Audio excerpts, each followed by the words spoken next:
Here's another Gen 1 Riviera, just in it unique, especially in classics. Third year of production on this one, 1965.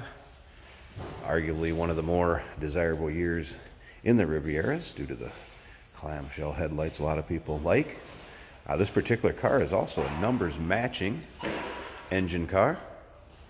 Has the 401 nailhead V8 underneath the hood.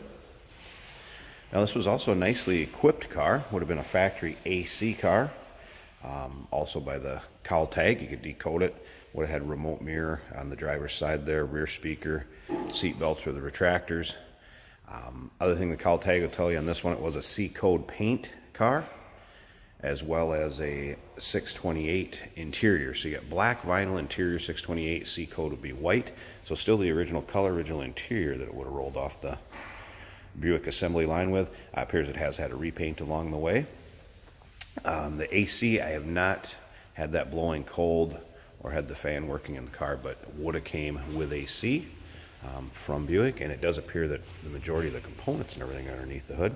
If you want to check out the still pictures, so you can check out that engine bay, the underside, the interior, go ahead and check out the still pictures. Down below this video, you'll see a link. Click on it. It's going to take you to uniqueclassiccars.com. where you can see the pictures. Feel free to call us too, 507-386-1726. I'd say this is a nice driver quality paint. As you can see up and down the sides of it, it's not full of nicks, dings, or scratches. Still is a nice shape. Interior is also in very nice shape. Buick, this was the kind of personal luxury car is what they were going after. Has the bucket style seats in the rear and buckets up front. So it was a 4-passenger cabin when they designed the Riv in '63. Now we do consider trades. Financing is available.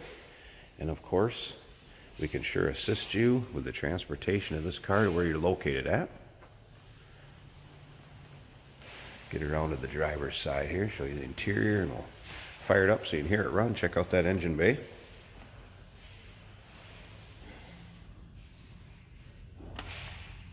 You see the bright work, chrome, also in nice shape on this car. Like I said, I'd overall call it a nice driver quality car. See how the tri-shield to cover up the rear keyhole for the trunk. A lot of neat features in the older cars. Little things like that you don't see these days.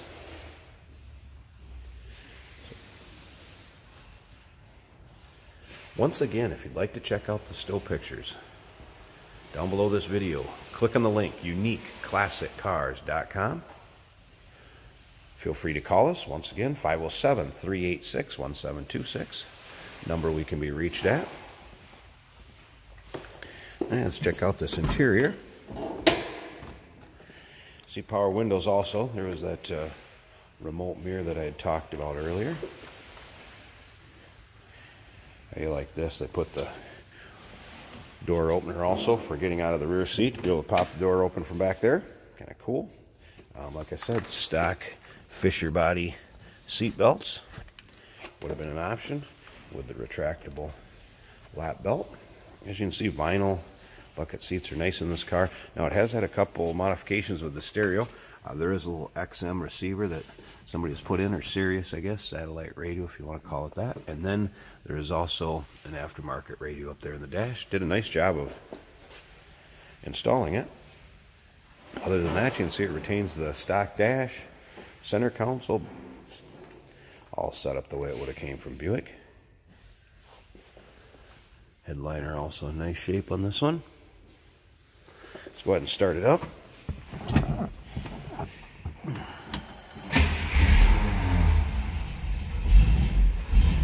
That light on right there, that is a cold temperature light. Once the car come up to temperature, come on.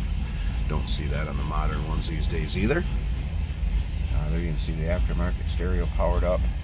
There would have been the controls for AC and heater and defrost, kind of two separate banks of controllers.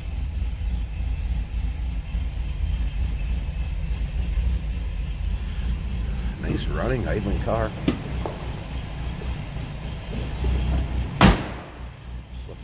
Back, about what you'd expect.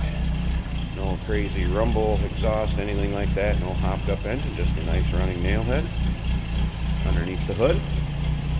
I'm going to slip up to the front here, pause this a second. We'll pop that hood, give you a look underneath there, and see what the engine bay looks like. Alright, so here we go. You can also see we have a power steering, power brake car. 401 nailhead V8. Like I said, you can see the majority of the components from what I can tell. With the AC are all here. Also appears, I believe that has been converted to a larger fitting for the AC. Smooth running engine. About what you'd expect to see under there, I would think. Now, like I said, this is a numbers matching engine. The reason I know that is right on the top of the block, right down here, there is a stamped VIN derivative that does match the VIN of the car, and you can see the picture of that. Once again, if you go check out our website at uniqueclassiccars.com or click on the link down below this video, it'll take you there. So check those out. Check out the pictures. I got the cowl tag, the VIN, all of that on there, underside pics. A lot of pics for you to look at. Feel free to call us 507-386-1726. Financing is available on the classics we sell. We do consider trades, and we can sure assist you with getting this car to where you're located at. Give us a call.